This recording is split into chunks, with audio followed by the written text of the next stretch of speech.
The issue of illegal immigration is taking center stage in a murder that's gripped much of the country. The trial for an undocumented immigrant charged in the killing of Georgia nursing student Laken Riley. It begins tomorrow after he waived his right to a jury trial earlier this week, instead requesting a trial by judge.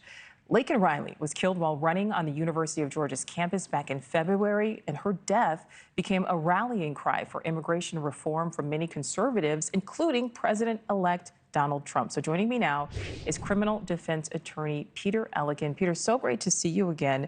First of all, let's talk about the strategy of Jose Ibarra waiving his right to a jury trial. And is this decision something that he would have made himself? How much influence does his legal team have in that choice?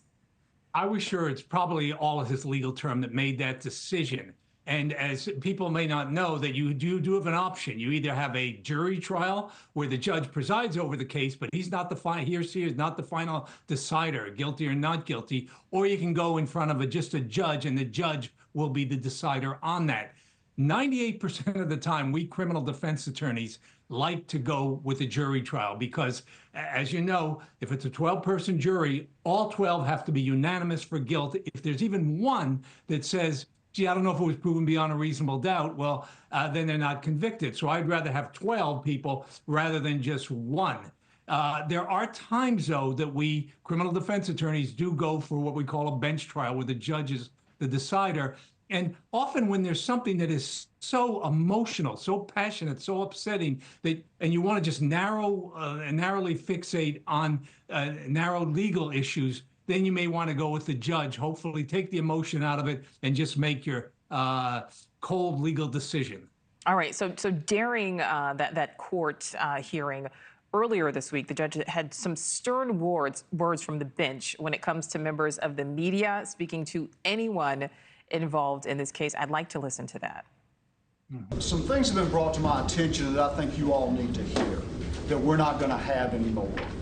That is trying to talk with the defendant, trying to talk with the lawyers, trying to talk with the family, and certainly any witnesses that come around. I don't want any attempts at conversation with any of them in this courthouse.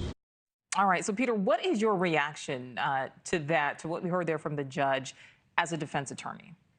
It's a little bit unusual to have that kind of an order that's kind of all-encompassing, but I can see what the judge is probably trying to do here. Kind of lock like a laser. Let's take all the emotion out of it. Let's take all the personal feelings, whatever, and let's just narrowly decide, is this person guilty or not guilty of this offense? And I don't want to hear all the political things and people's passionate feelings. Let's just figure out what are the facts here. The judge is a finder of fact, and that's all the judge is interested in. So, Peter, again, Ibarra is requesting this bench trial. And I want to note that the judge this month denied a motion from Ibarra's defense team requesting that some evidence in this case be suppressed ahead of the trial. Why would they want to do that? Why would the judge say no? Actually, you may have stumped me on this one. I haven't heard a great explanation on why the defense team wants to have a bench trial just in front of a judge. Now, the reason the defense came up with is that why they wanted to throw out this evidence is they thought it was illegally obtained. That's the only thing. It's a real technical issue, that you didn't have a search warrant or you didn't follow the correct procedure. Those don't win that often. People don't get off on legal technicalities. They do once in a while, but not all that often. And the judge just figured and ruled that, no, this was a fair search and we can use this. And that is going to be really powerful evidence, I assume, against the defendant here, that they may have fingerprints on her cell phone. They may have DNA under her fingernails. They have looking at taking the phone and trying to do a Google search with it, or social media. And so there's a bunch of things that they get from this. So it would have been very helpful for if the defense had knocked all that evidence out. But that doesn't happen that often, and the judge certainly did not do that here. Thanks for watching. Go to joinnn.com to find NewsNation on your screen. And don't forget to click the red subscribe button below to get more of NewsNation's fact-driven, unbiased coverage.